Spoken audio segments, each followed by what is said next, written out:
같이 하나님 말씀 보도록 그렇게 하겠습니다. 하나님 말씀은 사도행전 19장 하나님 말씀 사도행전 19장 21절에서 22절 말씀.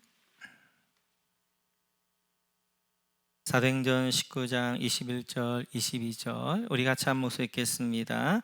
이 일이 있은 후에 바울이 마게도냐와 아가야를 거쳐 예루살렘에 가기로 작정하여 이르되 내가 거기 갔다가 후에 로마도 보아야 하리라 하고 자기를 돕는 사람 중에서 디모데와 에라스도 두 사람을 마게도냐로 보내고 자기는 아시아에 얼마 동안 더 있으니라. 아멘. 사도행전 19장을 보도록 그렇게 하겠습니다. 사도행전 19장 21절 말씀 보도록 그렇게 하겠습니다. 사도행전 19장 21절 성경을 보시면서 하시겠습니다. 같이 읽지요. 이 일이 있은 후에 바울이 마게도냐와 아가야를 거쳐 예루살렘에 가기로 작정하여 이르되 내가 거기 갔다가 후에 로마도 보아야 하리라. 아멘. 네 곳에 동그라미를 치겠습니다. 지역입니다. 마게도냐 동그라미, 아가야 동그라미, 예루살렘 동그라미, 로마 동그라미입니다.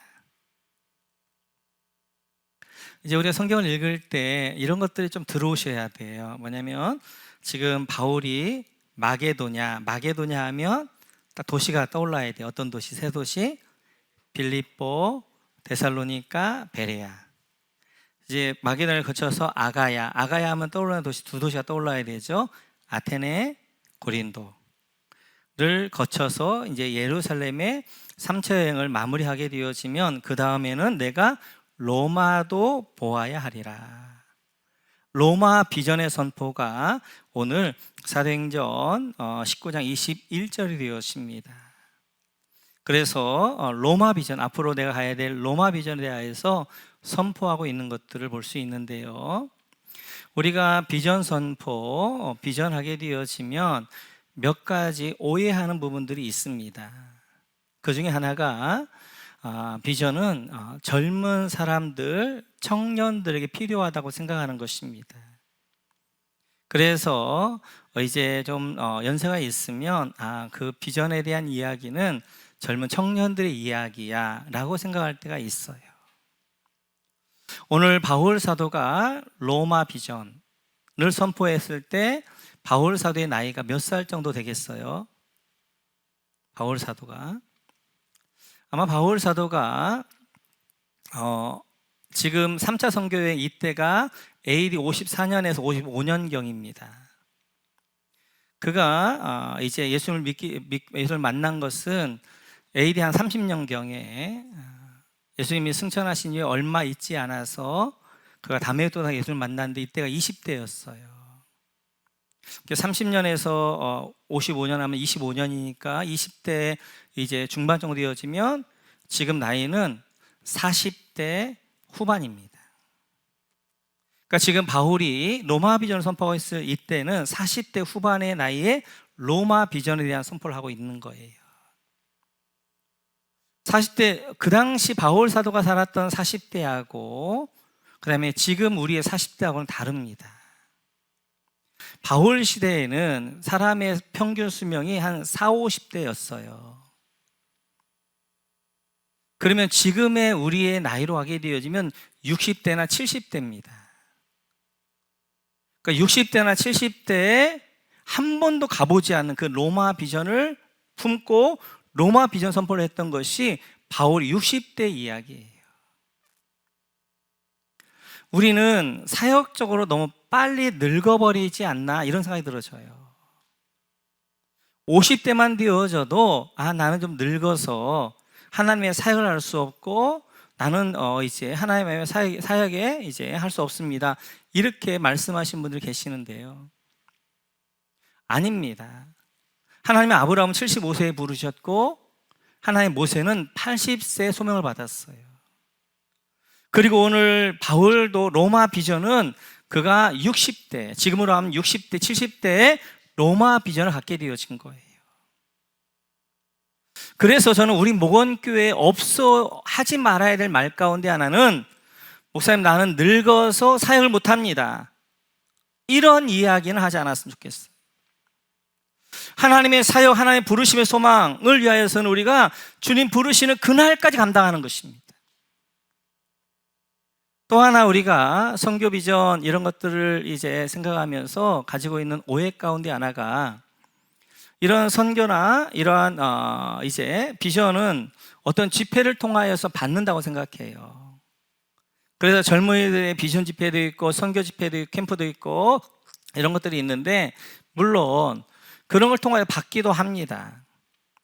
오늘 바울 사도 같은 경우에는 사역의 현장에서, 삶의 현장에서 그가 이제 로마 비전을 받게 되어진 거예요. 바울 사도가 원래 선교를 할 때 그의 목적지는 구브로섬이었습니다.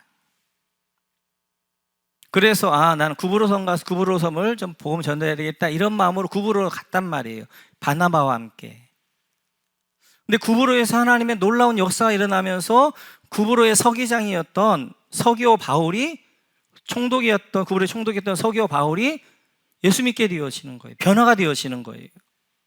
그럼 이 서기오 바울이 자기의 고향이었던 비스디아 안디옥을 추천하게 되어져요. 그래서 구브로만 선교하려고 생각했는데 그 서기오 바울이 추천을 받아 어디로 가는 거예요? 저희 갈라디아 땅, 비스디아 안디옥 이쪽에 갈라디아 땅까지 복음을 증거하게 되어지는 거예요. 그렇게 해서 1차 선교여행을 마쳤어요. 그리고 두 번째 2차 선교여행을 가면서 복음 전한 이제 곳곳, 그래서 바나바는 구브로 갔기 때문에 갈라디아 쪽으로 또 세운 교회들이 어떻게 세워지는가 봐야 되겠다면서 그가 최종 목적에는 아시아 지역 예배소였어요. 나는 예배소까지, 아시아까지만 보면 잘 될 것 같아. 그래서 아시아로 갔는데 성령님의 생각과 달랐어요. 하나님의 생각은 아시아로 가는 것이 아니라 자꾸 위쪽에 드로아로 가고, 드로아에서 마게도냐의 환상을 통하여 마게도냐, 아가야, 헬라 지방을 복음화시킨 거예요. 그리고 고린도에 있는데, 고린도는 이제 이 예배소에서 로마로 가는 그 뱃길입니다. 늘 배들이 예배에서 로마로 가고 로마에서 예배소가 이렇게 왔다 갔다 하게 되어지는 거예요. 거기서 바울이 뭘 보냐면 로마를 보는 거예요. 로마 비전을 거기서 품게 되어져요. 그리고 그가 3차 선교여행 때 소아시아를 마치고 이제는 아시아 지역, 헬라 지역을 다 했기 때문에 예배소에서 비전 선포를 하는 거예요. 나는 로마도 보아야 할 것이다. 로마 비전 선포를 하는 것입니다. 이렇듯이 하나님이 일하시는 방법은 처음에는 적게 하나님의 사역 가운데 점점 지경을 넓혀주시면서 하나님의 사역들을 감당해 하신단 말이에요. 그러는 가운데 뭘 발견하냐면 비전을 발견하게 되어지고, 그런 가운데 헌신하게 되어지고, 하나님의 쓰임받는 삶이 되어지는 거예요. 오늘 예배소가 바울 사도에게 비전 선포의 장소였다면, 오늘 이 시간이 우리 성도님들에게 비전 선포의 시간이 되시기를 주님의 이름으로 축원합니다. 그럼 우리의 로마는 어디냐는 거예요. 우리의 로마는 우리 주변에 잃어버린 영혼, 예수 믿지 않는 영혼이 우리의 로마입니다. 그 영혼을 주께로 인도하는 것, 이것이 우리가 해야 될 사명인 거예요. 뿐만 아니라 우리는 하나님의 사역 현장에서, 삶에서 하나님 우리 비전을 발견하시는데, 저는 모든 성도님들이 갖기를 원하는 비전은 목자의 비전이에요. 우리가 저 멀리 해외에 나가서 아프리카나 나가지 못한다 할지라도 우리가 하나님의 사역자로서, 목자로서 여러분들이 헌신하고 결단하고 비전을 품고 선포하고 그래 좋겠다라는 생각이 들어져요. 저는 2018년도부터 지금까지 계속되어지는 일관적인 기도가 하나 있습니다. 그 기도는 바로 우리 모든 목원의 가정들은 다 목자의 가정이 되게 하옵소서. 아멘. 아멘 들으세요. 목자의 가정이 되게 하옵소서. 예수 믿는 가족 식구들, 남편이 안 믿거나 아내가 안 믿으면 다 예수 믿게 하시고, 그 가정을 통하여서 목자로 하나의 헌신한 가정들, 저는 오늘도 여러분 다 올려드렸어요. 그래서 300명의 목자의 가정을 위해 기도하고 있습니다. 우리 300성도들이 하나님 모두가 다 목자를 헌신하게 하셔서 하나님 헌신하며 나아가게 하옵소서. 오늘 에베소에서 바울 사도는 로마 비전에 선포를 했다면 오늘 이 아침 우리 모두는 목자 비전의 선포가 여러분 가운데 있기를 주님의 이름으로 축원합니다. 이렇게 선포를 한 다음에 바울 사도가 22절에서 이렇게 합니다. 우리 22절 같이 한번 읽어볼까요? 시작. 자기를 돕는 사람 중에서 디모데와 에라스도 두 사람을 마게도냐로 보내고 자기는 아시아에 얼마 동안 더 있으니라. 아멘. 이렇게 내 바울 사도가 자기를 돕던 디모데하고 에라스도를 마게도냐 지방으로 보내고 바울은 에베소에 그대로 머물러 있습니다. 이때 쓴 편지가 있는데 그 편지가 고린도에 보낸 편지 고린도 전서가 되어져요.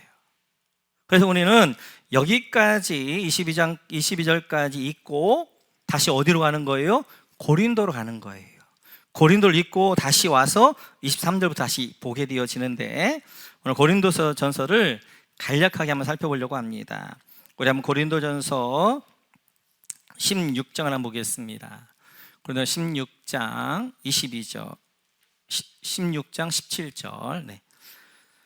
고린도전서 16장 17절 네. 고린도전서 여러분 찾으셔요. 제가 고린도전서를 쭉 이제 설명해 드릴 터인데 그런 다음에 여러분들 다음에 고린도전서를 쭉 볼 때 훨씬 더 선명해질 거예요. 자, 16장 17절 같이 시작. 내가 스데바나와 부도나도와 아가이고가 온 것을 기뻐하노니 그들이 너희의 부족한 것을 채웠음이라. 아멘. 고린도에서 스데바나, 부도나도, 아가이고와 질문서를 가지고 와요. 에베소에 있는 바울에게. 고린도하고 에베소는 에게의 사이에 있기 때문에 늘 왕래했던 곳입니다. 질문서를 가져왔는데 그 질문서에 대한 답을 주고 있는 것이 고린도 전서가 되어져요. 그 질문 안에는 고린도 안에 있는 많은 영적인 문제들 또 신학적인 문제 여러 문제들을 이야기하고 있습니다. 고린도에는 문제가 많은 교회였는데요. 그 문제의 대표적인 것들 몇 가지를 살펴보면 우리 한번 1장 고린도 1장 11, 12절 고린도전서 1장 11, 12절 같이 한번 읽습니다. 시작. 내 형제들아 글로의 지편으로 너희에 대한 말이 내게 들리니 곧 너희 가운데 분쟁이 있다는 것이라. 내가 이것을 말하거니와 너희가 각각 이르되 나는 바울에게 나는 아볼로에게 나는 게바에게 나는 그리스도에게 속한 자라 한다는 것이니. 고린도 교회의 가장 큰 문제는 분파에 대한 문제였어요. 그래서 크게 네 분파가 있었는데 바울파, 아볼로파, 게바, 베드로파, 그리스도파 이 네 파가 있었습니다. 이 파벌 문제가 전체적인 문제를 다 어렵게 만들었어요. 그 다음에 고린도 안에 있었던 이제 문제 중에 하나가 음행의 문제입니다. 우리 5장 1절 같이 한번 읽어볼까요? 5장 1절 5장 1절 같이 읽죠. 시작. 너희 중에 심지어 음행이 있다 함을 들으니 그런 음행은 이방인 중에서도 없는 것이라. 누가 그 아버지 아내를 취하였다 하는도다. 그래서 고린도 교회에 음행한 예를 들었는데 그것이 어떤 사람은 자기 아버지 아내를 취한 거예요. 음행한 거예요. 여기 아버지 아내라고 한 걸 보면 친어머니는 아닌 것 같아요. 그래서 남자가 여러 아내를 두고 있으니까 다른 이제 아내였던 것 같아요. 그 아내를 이제 그 아내와 함께 음행하는 거예요. 이런 일들이 있었던 거예요. 우리가 고린도서를 봤던 것처럼 고린도는 굉장히 성적으로 타락한 도시입니다.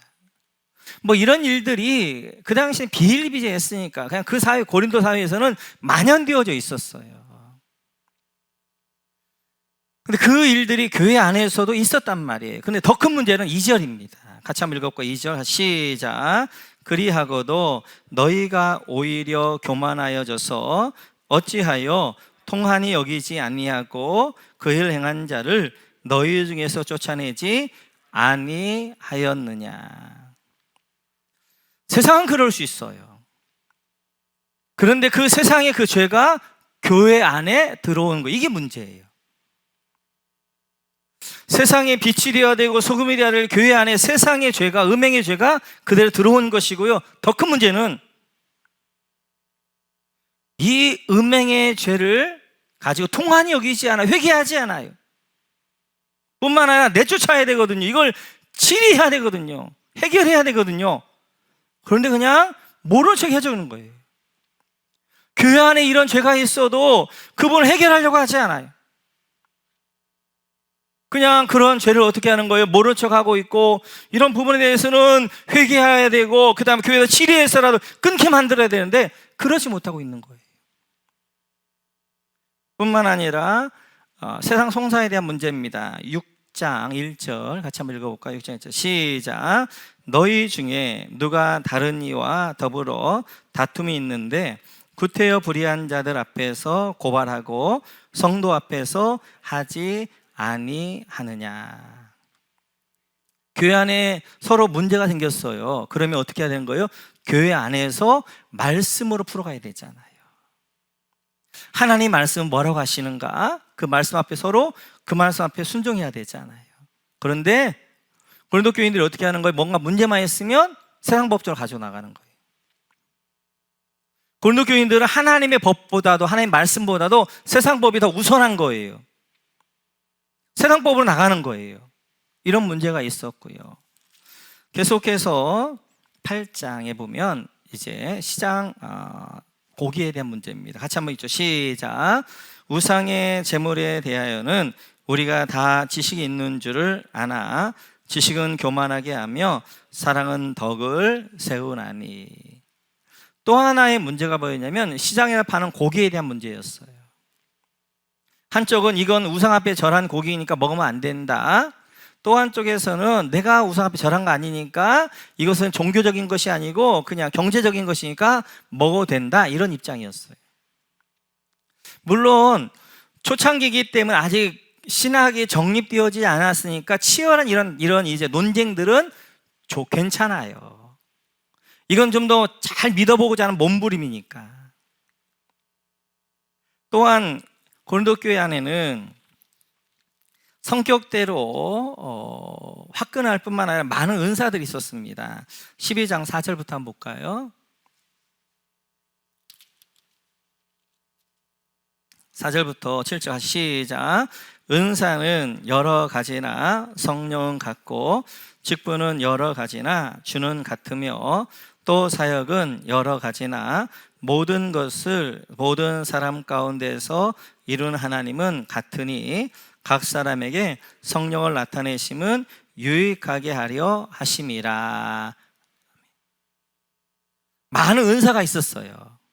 방언, 예언, 신유, 축기, 방언 통역, 명분별, 여러 가지 은사가 있었는데 그 은사는 교회 공동체를 세워가고 다른 사람을 섬기기 위한 것이거든요.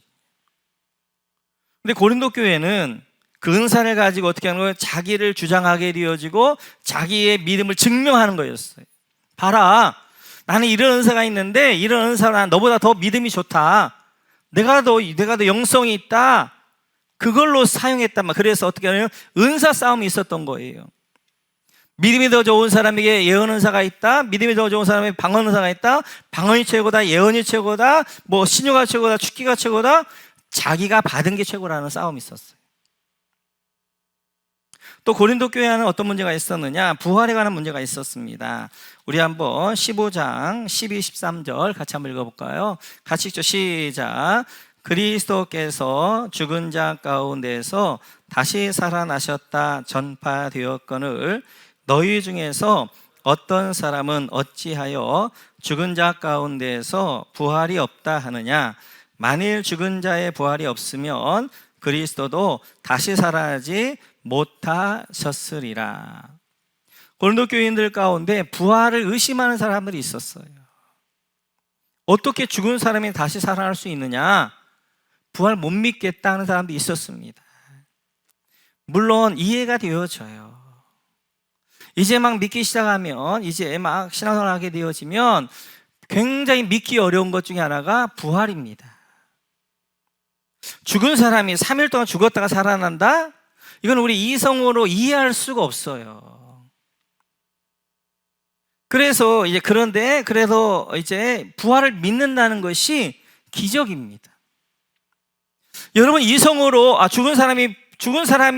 예수님이 죽었다 3일 만에 부활하셨다? 이게 믿어진다는 게 기적인 거예요. 이건 세상적으로 보면 말이 안 되는 거란 말이에요. 그런데 그게 믿어져요. 근데 오늘 이제 고린도 교인 중에는 부활을 못 믿는 사람들이 있는 것입니다. 당연해요. 우리 가운데도 중요한 것이, 여러분, 믿음이 믿어지지 않는데 믿는 척 하는 게 문제예요. 부활이 안 믿어져요. 창조가 안 믿어져요. 그런 것은 안 믿어지는 걸 인정하셔야 되는 거예요. 그리고 그걸 가지고 하나님, 다른 사람도 이게 믿어지는데 왜 난 안 믿어지죠? 나는 부활이 안 믿어지고 왜 창조가 안 믿어지죠?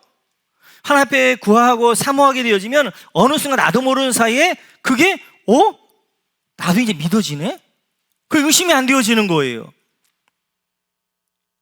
그래서 이렇게 부활이 안 믿어지고 이런 건 나쁜 게 아니에요. 교회 안에서 가장 나쁜 것은 안 믿어지는데 믿음이 없는데 믿는 척, 믿음이 있는 척, 믿어지는 척 하는 게 문제란 말이에요. 안 믿으면 안 믿으면 하나님 앞에 내어놓으시고, 그 문제를 하나씩 해가 그게 생장점이 되어 거기서 어떻게 하는 거예요? 믿음이 점프하게 되어지는 거다. 이렇듯이 고린도 교회 안에는 이렇게 분파의 문제, 음행의 문제, 세상 이제 송사에 대한 문제, 그리고 이제 고기에 대한 문제, 은사에 대한 싸움, 부활에 대한 여러 가지 문제들이 있었어요. 그럴 수 있어요. 교회는 문제가 있으면 안 된다? 아닙니다. 교회는 문제가 있는 게 자연스러운 거예요. 왜냐하면 완벽한 사람들의 모임이 아니잖아요.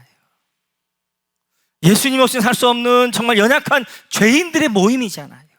불완전한 사람들의 모임이잖아요. 그러니까 여러 가지 문제들이 발생할 수는 있어요. 그리고 그것들을 자연스럽게 받아들이고, 그런 문제들을 자연스럽게 여겨야 된단 말이에요. 중요한 것은 그런 문제들을 해결해 가는 거예요. 근데 고린도 교회는 어떤 문제를 해결할 만한 능력이 안 되어졌단 말이에요. 도리어 어떤 문제만 생기면 분파 때문에 어떻게 하는 거예요? 그 문제가 더 꼬여버리는 거예요. 시장에서 파는 우상 이제 고기, 바울파가 이거 먹어도 된다 그러면 아볼로파가 아니다, 이거 먹으면 안 된다. 진리하고 상관없이 파별적으로 어떻게 하는 거예요? 그 문제를 가지고 계속해서 파벌 싸움이 있게 되어지는 거예요. 오늘 고린도 교회 안에 이런 많은 문제들이 있었지만 사실은 바울 사도는 근본적인 문제는 이거라고 이야기해요. 우리 3장을 한번 볼까요? 3장 1절. 3장 1절 같이 읽죠. 시작. 형제들아, 내가 신령한 자들을 대함과 같이 너에게 말할 수 없어서 육신에 속한 자 곧 그리스도 안에서 어린 아이들을 대함과 같이 하노라. 고린도 교회의 문제의 근원이 뭐냐? 고린도 교인들이 영적 어린 아이라는 거예요. 영적 어린 아이. 특히 누가? 교회 리더들이. 고린도 교회 리더들이 영적 어린 아이들이에요. 그냥 좀 믿고 좀 믿음 있는 것 같아서 리더들은 되어졌는데 그 리더들이 영적 어린 아이야. 그래서 고린도 교회 뿌리는 영적 어린 아이예요. 근데 그 뿌리에서 열매들이 맺혔는데 그게 분파, 우상, 그 다음에 이제 은사 문제, 뭐 이런 문제가 맺힌 것이죠. 근본적인 문제는 그 고린도 교인들이 영적 어린 아이였다는 거예요. 그래서 2절에 보면 바울이 이렇게 이야기합니다. 같이 읽죠. 시작. 내가 너희를 저주로 먹이고 밥으로 아니하였노니 이는 너희가 감당하지 못하였음이거니와 지금도 못하리라. 바울 사도가 밥을 안 줬다는 거예요. 젖으렸고 죽으렸다는 거예요. 밥을 소화할 만한 능력이 안 되어지는 거예요. 그 정도로 어린아이의 신앙이 고린도 교인이에요. 그런데 우리가 보다시피 1장에 보면 그렇지 않잖아요. 고린도 교인을 이렇게 이야기하잖아요. 1장 4절 같이 한번 읽어볼까요? 1장 4절. 1장 4절 같이 읽죠. 시작. 그리스도 예수 안에서 너희에게 주신 하나님의 은혜로 말미암아 내가 너희를 위하여 항상 하나님께 감사하노니. 바울 사도가 고린도 교인들을 향하여서 감사한다예요. 감사. 그 감사의 내용이 무엇인가? 5절부터예요. 5절 같이 한번 읽어볼까요? 시작. 이는 너희가 그 안에서 모든 일 곧 모든 언변과 모든 지식에 풍족함으로. 바울 사도가 고린도 교회에 감사하는 것은 모든 언변과 모든 지식에 풍족했다는 거예요. 고린도 교인들은 하나님 말씀을 잘 알았어요. 성경을 잘 알았어요. 그리고 성경에 대해서 잘 설명했고, 그리고 성경에 대해서 논쟁해도 지지 않을 정도의 말 잘하는 사람들이었어요. 6절 같이 한번 읽어보고 6절 시작. 그리스도의 증거가 너희 중에 견고하게 되어. 이들은 그리스도의 증거, 이제 그 견고한 신앙이었어요. 그래서 신앙이 흔들리지 않는 신앙이었어요. 뿐만 아니라 7절 같이 읽죠. 시작. 너희가 모든 은사에 부족함이 없이 우리 주 예수 그리스도의 나타나심을 기다림이라. 고린도 교인들은 은사의 나타남에 부족함이 없었어요. 가지가지 은사가 나타났어요. 예언, 방언, 방언 통역, 영분별, 신유, 치유, 믿음, 많은 은사들이 나타났단 말이에요. 그리고 실제로 보니까 그리스도의 나타나심을 기다리는 거예요. 주의 재림을 기다리는 재림신앙은 무장되어져 있단 말이에요. 이렇듯이 지금 여기다가 그런 이제 사람 한번 세워볼게요. 성경 박사예요. 성경을 잘 알아요. 성경을 잘 가르쳐요. 그리고 믿음도 흔들리지 않는 견고한 믿음이에요. 또한 가지가지 은사가 있어요. 그리고 재림신앙을 확실해요. 이런 사람이 여기 서 있다 그러면 여러분 어떻게 생각하시겠어요? 믿음이 좋다? 나쁘다? 믿음이 좋다고 생각하겠지. 좋다라. 믿음이 좋다라고 생각할 수 있잖아요. 성숙한 신앙이다 이렇게 생각할 수 있잖아요. 근데 바울 사도는 이런 고린도 교인들 향하여 뭐라고 이야기하는 거예요? 영적 어린 아이다 이렇게 얘기한단 말이에요. 그러면 바울 사도가 틀린 거예요? 우리가 틀린 거예요? 성경이 틀린 거예요? 우리가 틀린 거예요? 아마 우리가 틀렸을 거예요. 우리가 생각하는 신앙이 좋다, 신앙이 성숙했다는 것과 성경이 하나님이 말씀하신 신앙이 성숙한 것과는 차이가 있는 거예요. 성경은 외적인 신앙 형태를 가지고 성장한 신앙이다라고 이야기하지 않습니다. 교회를 몇 년 다녔는가? 직분이 무엇인가? 성경을 얼마나 알고 있는가? 기도를 얼마나 하는가? 이것이 신앙 성장의 기준이 아니라는 거예요. 그러면 오늘 바울 사도는 신앙 성장의 기준을 뭐라고 이야기하는가? 3장 3절입니다. 3장 3절 같이 한번 읽어볼까요? 시작. 너희는 아직도 육신에 속한 자로다. 너희 가운데 시기와 분쟁이 있으니 어찌 육신에 속하여 사람을 따라 행함이 아니리요. 두 가지에다 동그라미 치는 거예요. 육신에 속한 자, 시기와 분쟁.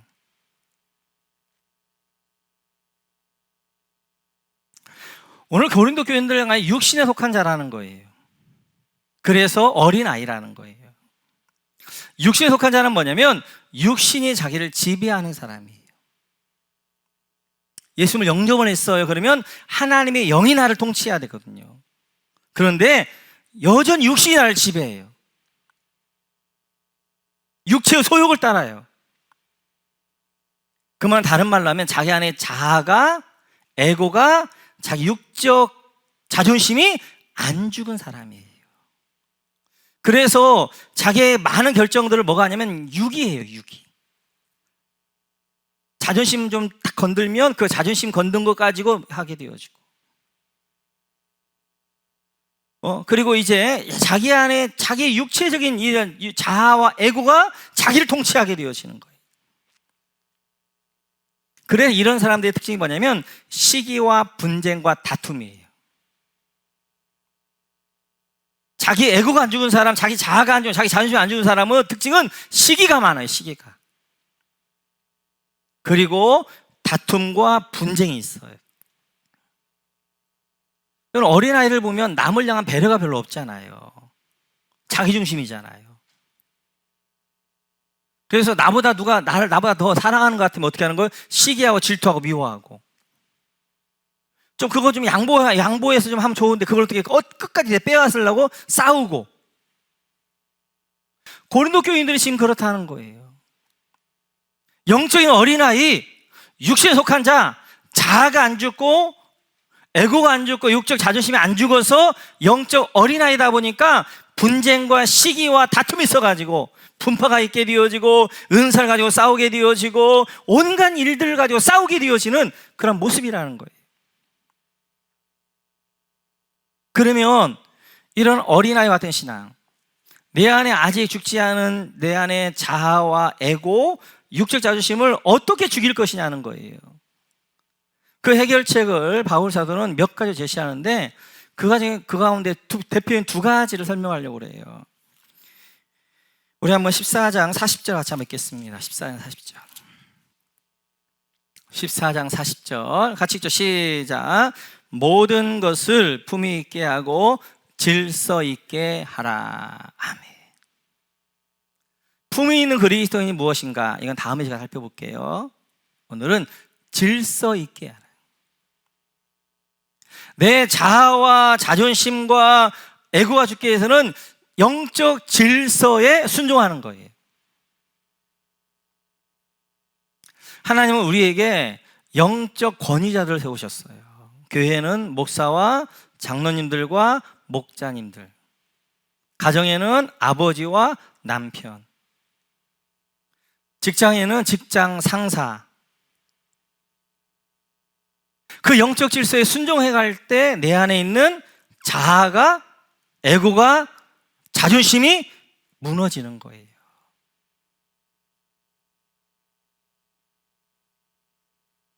그래서 하나님이 영적 질서의 권위자로 여러분이 존경할 만하지 않은 사람, 순종하기 좀 어려운 사람, 나보다 나은 것이 별로 없는 사람을 세우시는 거예요. 나보다 배운 것도 별로 없어요. 나보다 믿음도 안 좋아요. 나보다 성격도 안 좋아요. 그리고 그 사람에게 존경해 사는 것이 아니라 순종하고 싶지 않아요. 어떻게 그런 사람에게 순종해? 어떻게 이런 남편에게, 이런 어떤 목자에게, 이런 목사에게 내 자아가, 내 자존심이 그걸 올라온단 말이에요. 그때가 중요해요. 그때가 순종하고 싶지 않아요. 내 육적으로는. 그럼에도 불구하고 하나님이 권위자를 세워주셨으니까 하나님 제가 순종하겠습니다 하는 순간 내 안에 있는 내 자아가 죽어지는 거예요. 내 안에 있는 내 영적 자존심이 무너지는 거예요. 그렇게 한 번 하고 두 번 하고 할 때 내 안에 있는 자아가 70에서 60으로 50으로 40으로 내 안에 그리스도가 40에서 60으로 70으로 80으로 커져가는 거예요. 그때가 중요해요. 그때가. 영적 권위자가 어떤 이야기를 하는데 순종하고 싶지 않아. 그 순간 자존심도 상해. 내가 왜 그래야 돼? 그럼에도 불구하고 하나님 영적 권위자를 세웠으니까, 영적 남편을 세워주셨으니까, 영적 목자를 세워주셨으니까 거기에 내가 순종할 때 내 안에 있는 자아가 깨어지기 시작하는 거예요. 그 영적 리더들에게는 이 자아가 어떻게 무너지는가? 섬겨야 될 사람들이 섬김에 가치가 없는 사람을 붙여준단 말이에요. 내가 아무리 섬겨도 나에게 뭔가 섬기에 변화가 없을 것 같은 사람, 섬기기에 좀 자존심 상한 사람, 계속 이렇게 섬겨야 돼?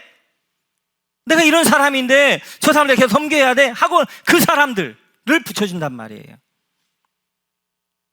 그래서 섬길 만한 자격도 없고 섬기는데 자존심 상하고 계속 내가 언제까지 이래야 돼? 하는데 그럼에도 불구하고 나를 섬길 자로 붙여주셨으니까 순종하게 했습니다. 그러면 섬길 때 내 안에는 자아가, 육적 자존심이 무너지는 거란 말이에요.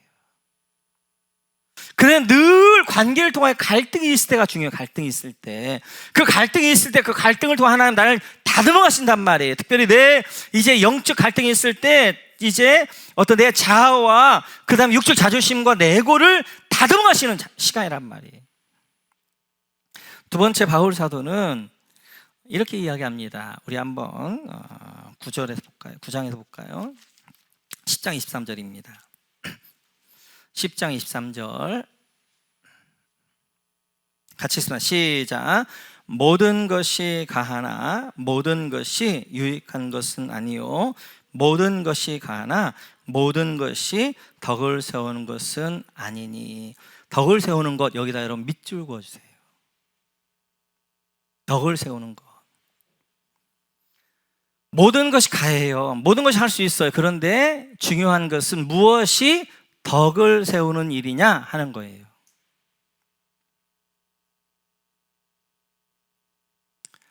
많은 사람이 옳고 그름의 가치를 가지고 있습니다. 그렇죠. 옳은 건 뭔가, 그른 건 뭔가에 대한 가치가 있어요. 또 하나 가치는 덕을 세우는 가치예요. 덕을 세우는 가치. 이 두 가치가 있는데, 옳고 그름의 가치와 덕을 세우는 가치가 있는데 이게 같으면 문제가 없어요. 그냥 옳은 것, 그리고 그것이 덕을 세우는 일이면 그 일을 하면 돼요. 근데 문제는 내가 옳다고 생각하는 것과 덕과 다를 때예요. 나는 이게 옳다고 생각해요. 그런데 덕을 세운 일은 비예요. 이때가 중요해요. 그러니까 여러분들은 언제나 사람과의 갈등도 마찬가지로 내 생각에 갈등이 있을 그때가 여러분 하나님이 다듬어 가시는 시간이라는 걸 꼭 기억하셔야 돼요. 그래, 여러분 절대로 갈등을 회피하려고 하지 말고 그 갈등을 통하여서 어떻게 하는 거예요? 나를 성숙한 신앙으로 만들어가는 거예요. 이때 내가 옳다고 생각하는 A인데 덕을 세우는 건 B란 말이에요. 이때 옳지만 그걸 내가 꺾을 수 있을 때 이때 내 자아가 죽어지는 것이고 내 육적 자존심이 죽어지는 것이고 에고가 이때 무너지는 거란 말이에요. 그래서 옳고 그름이 아니라 덕을 세운 일이 무엇인가를 생각하셔야 돼요. 나는 이것이 옳다고 생각하고 이렇게 해야 된다고 생각하지만 이게 덕을 세우는 것이 아니라고 할 때 그걸 꺾는 것, 그걸 좀 내려놓을 수 있는 것, 이때 뭐가 있냐면 내 자아가, 내 육적 자존심이 무너지고 다듬어져 간단 말이에요. 덕을 세우는 것은 옳고 그름은 다 다를 수 있어요. 내가 A라고 옳은 생각하지만 B는 다른 사람 B가 옳을 수 있어요. 옳고 그름 하니까 전부 어떻게 맨날 다툼이 있는 거예요. 중요한 것은 무엇이 덕을 세우는 일이냐는 거예요. 무엇이 우리 교회 공동체를, 우리 목장 공동체를, 우리 가정에 덕을 세운 일인가? 내가 좀 옳다고 생각해도 덕을 세운 일이라면 내가 좀 그걸 양보할 줄 아는 거야. 내가 좀 무너질 줄 알아야 된다. 내가 그걸 포기할 줄 알아야 된단 말이에요. 덕은 다른 사람을 유익해 하는 것이고 공동체를 세워가는 거란 말이에요. 그걸 위해서라면 내가 지금은 좀 옳다고 생각하지만 내려놓으면 나중에 보면 이게 옳은 게 아니었구나 하는 것들을 판명된단 말이에요. 중요한 것은 옳고 그름이 아니라 덕을 세운 일입니다. 이렇게 이제 질서에 순종해야 할 때, 덕을 세울 때 내 안에 있었던 자아가 90에서 80을 한 번씩 무너지면서 계속 다듬어져 가면서 우리는 이제 내가 십자가에 못 박혔나니 이제 내가 사는 것이 내 안에 그리스도가 살아나는 삶이 되어지는 거예요. 우리 모범교회 성도님들은 영적 어린아이가 아니라 성숙한 아비의 신앙 되어지시기를 주님의 이름으로 축원합니다.